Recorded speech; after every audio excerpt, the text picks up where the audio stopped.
Capítulo 5. Con el tiempo, el señor Ernso empezó a decaer.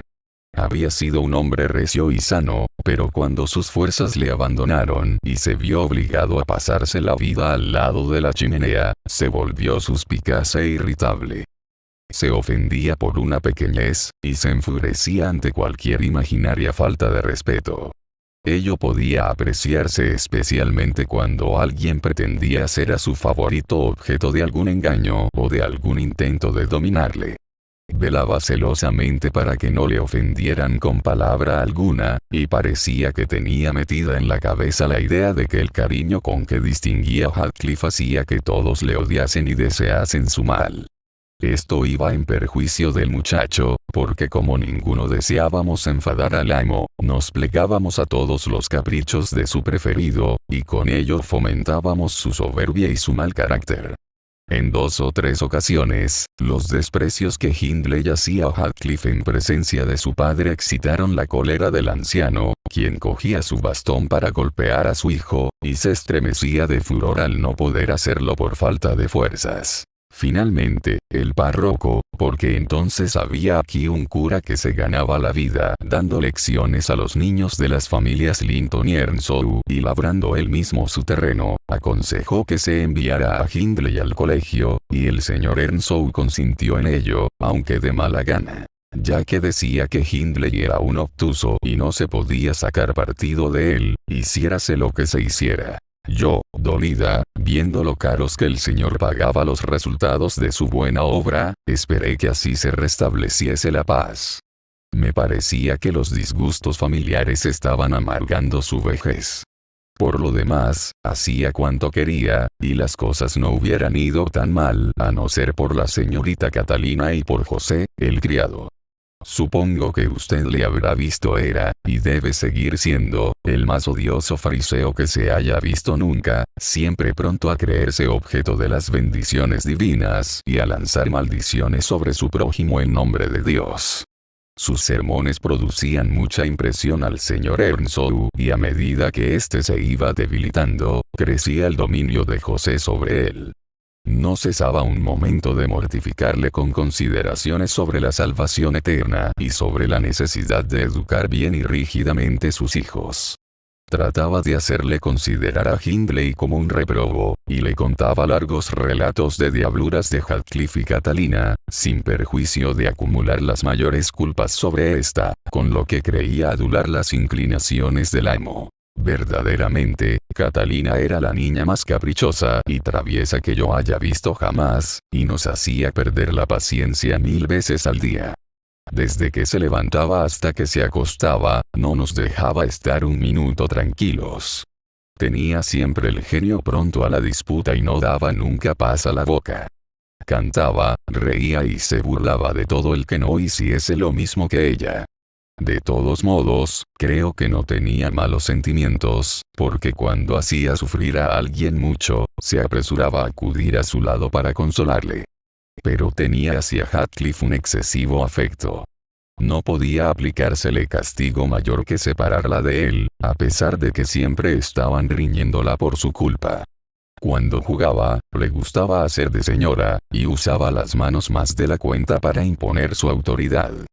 Quería ser igual conmigo, pero yo le hice saber que no estaba dispuesta a soportar sus golpes ni sus órdenes. El señor Earnshaw no soportaba juegos. Siempre había sido severo con sus hijos, y Catalina no acertaba a explicarse por qué en su ancianidad era más regañón que antes. Parecía sentir un perverso placer en provocarle.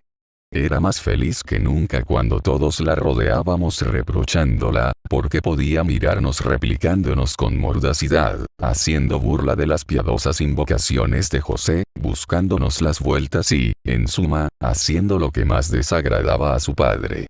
Además, obraba como si estuviera interesada en demostrar que tenía más imperio sobre Heathcliff, a despecho de su insolencia, que su padre con todas sus bondades hacia él. Después de hacer durante el día todo el mal que le era posible, al llegar la noche acudía a su padre mimosamente, queriendo reconciliarse con él a fuerza de mimos. Vete, vete, Catalina, decía el anciano. No me es posible quererte. Eres todavía peor que tu hermano. Anda, vete a rezar y pide a Dios que te perdone. Mucho temo que haya de pesarnos a tu madre y a mí el haberte dado el ser. Al principio, estos razonamientos la hacían llorar, pero luego se habituó a ellos, y se echaba a reír cuando su padre le mandaba que pidiese perdón de sus maldades. Al fin llegó el momento de que terminasen los dolores del señor Ernso en la tierra. Murió una noche de octubre, plácidamente, estando sentado en su sillón al lado del fuego. Soplaba un fuerte viento en torno a la casa, y resonaba en el cañón de la chimenea. Era un aire violento y tempestuoso, pero no frío. Todos estábamos juntos. Yo un poco apartada de la lumbre, haciendo calceta, y José leyendo la Biblia. Los criados, entonces, una vez que terminaban sus faenas, solían reunirse en el salón con los señores. La señorita Catalina estaba pacífica, porque había pasado una enfermedad recientemente y permanecía apoyada en las rodillas de su padre. Heathcliff se había tumbado en el suelo con la cabeza encima del regazo de Catalina.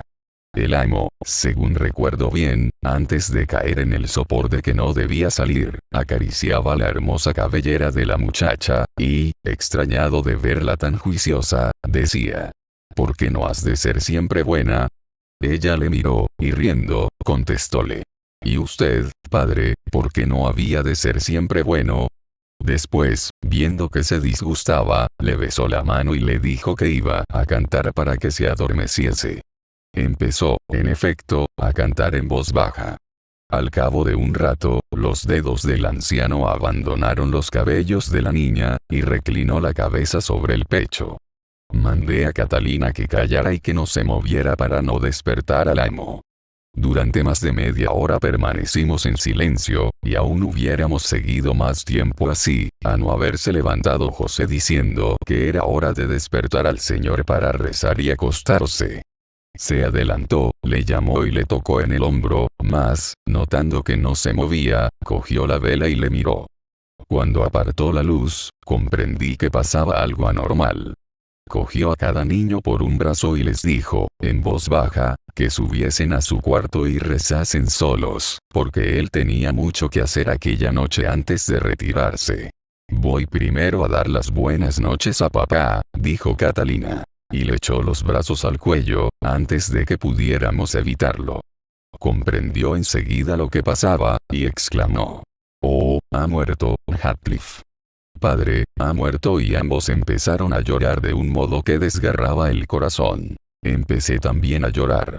Pero José nos interrumpió diciéndonos que por qué llorábamos tanto por un santo que se había ido al cielo.